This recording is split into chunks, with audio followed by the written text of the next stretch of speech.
Hello YouTube and welcome. Today I will present you a few interesting and inexpensive items Parkside produces. I see no point in reviewing those separately, so this will be some sort of a mashup video. In front of you is this lifting and tensioning tool, 2-in-1 current tester, magnetic hooks, universal key wrench, Neodymium magnets and joint smoothing set. For some of you those items might be pretty new, for others not so much, but the fact is that Parkside is quite aggressively expanding its portfolio. Where should I start? Probably with the least expensive item, the joint smoothing set. It's perfect for smoothing joints made with silicone and acrylic sealants. The set consists of 5 pieces, variety of radiuses and bevels. The information of the radius and the bevel is written on the plastic tile.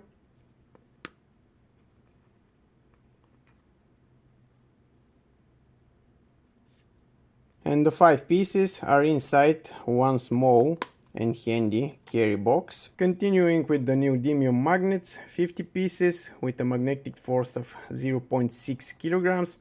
Perfect for holding documents, pictures, memos and so on. And those are quite powerful magnets for their size. Perfect for attaching something onto a magnetic surface. And while talking about magnets, let's continue with the magnetic hooks, 16 of them with a vertical magnetic force of 1.6 kilos, and they're coming with one really neat storage box. Again, they're using neodymium magnets, and the cool part is that you can unscrew the hook and use the threaded base for some other application. And one hook is enough for holding some of your Parkside items.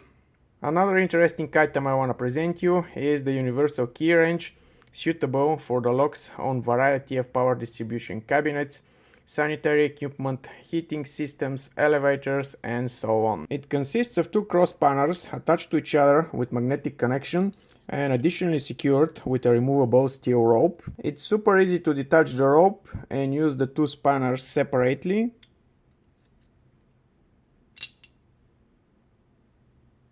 Additionally to the variety of keys, we have a combination of flat and a Phillips screwdriver bit. And lastly, let's take a closer look on the keys.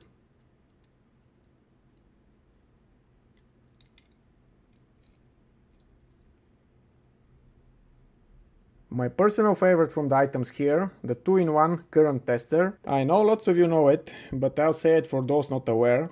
Using a clamp meter to measure AC current works only when you're able to clamp only one of the wires, neutral or live. When the wires are inside the cable, their magnetic fields will cancel each other and the clamp meter will show you only 0. One of the solutions is to cut the cable and pull out one of the wires. Of course, you destroy the cable. The second solution is to use similar receptacle power meter, showing you voltage, current and power. And the solution Parkside offers you is to use this 2-in-1 current tester, where the live and the neutral wires are separated in the body of the device. If we take a closer look, we'll see that this thing offers some really interesting features, and measuring the load current is only one of them. The device has 3 openings for clamp meters.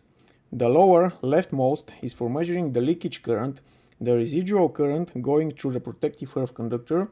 This is in case we have a defective device and no residual current protection installed on the line. The same opening, but its upper part, is for measuring the differential value of the leakage current between the live and the neutral conductors. Continuing with the middle opening, designed for measuring the load current, only one winding here, meaning we'll get a direct value of the current. The right opening again is designed for load current measurements, but we have 10 windings here, meaning that we'll get a value of the load current multiplied by 10. This opening is perfect for low current measurements. On the 2 load current openings we can use only their upper parts. You can see the sign here, no clamp meter. And lastly, we have 3 tiny holes for inserting measuring probes and reading the voltage. Based on what I said, I'm quite curious what's inside this little thing. Later in the video I will open it. Let's perform a few tests using this household electric heater. The clamp meter is in the middle opening, the opening with only one winding. Starting the fan only,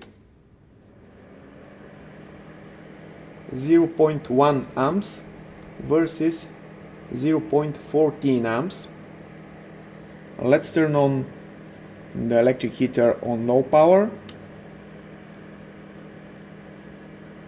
The readings on the clamp meter are updating pretty fast, while the readings on the receptacle power meter are showing some lag.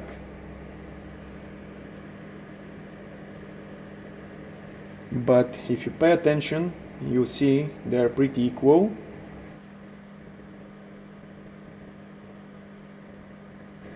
Let's turn on the electric heater on high power.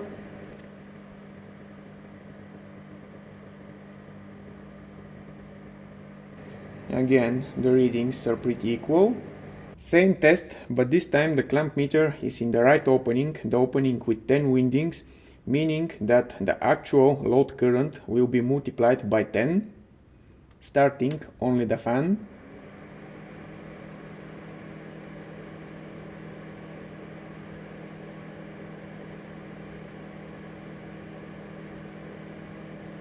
Continuing with low power.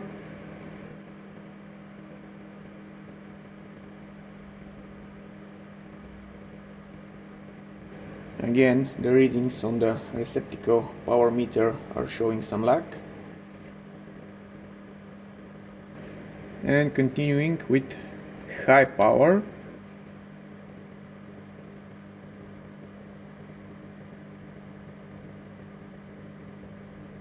It seems that the Parkside 2-in-1 current tester is as accurate as this receptacle power meter I have. Unfortunately, I won't be able to test the opening for measuring the leakage current. Simulating such currents can be sometimes quite dangerous. Additionally, all my power outlets are equipped with residual current protections, and they will trip the very first microsecond I try to pull something like that. Using the test holes for measuring the voltage is pretty easy. There's nothing much inside, but now I see the reason why you should not use a clamp meter on the lower section of this opening. The magnetic field of the blue conductor will interfere with the magnetic field of the windings, and the readings on the clamp meter won't be accurate.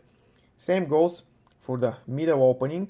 The magnetic field of the blue conductor will interfere with the magnetic field of the protective earth conductor. Of course, this is only valid if there's a leakage current, otherwise it's perfectly fine to use this lower section. Lastly, I will show you the lifting and tensioning tool. Parkside claims a maximum load capacity of 150 kilos, a lifting height ranging from 6 up to 230 millimeters, and a span width ranging from 140 up to 360 millimeters. The body of the tool, the green part, is made from some really hard plastic. The instrument operates on the same principle like the caulking guns.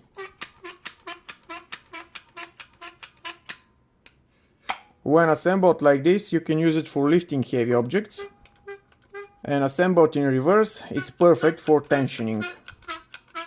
Probably the one thing I don't like on this product is the lack of rubberized or plastic protection on its forks, and you can quite easily damage the object you're lifting or tensioning. With the forks being only 6 mm thick, the tool is perfect for slightly lifting and adjusting your door if it's sagged for some reason. And indeed, the tool is capable of lifting lots of weight. This here is one really heavy workbench.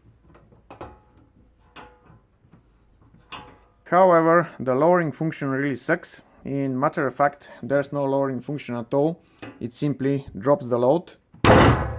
You can lift a lot of stuff, but you have to pay attention to the lowering process.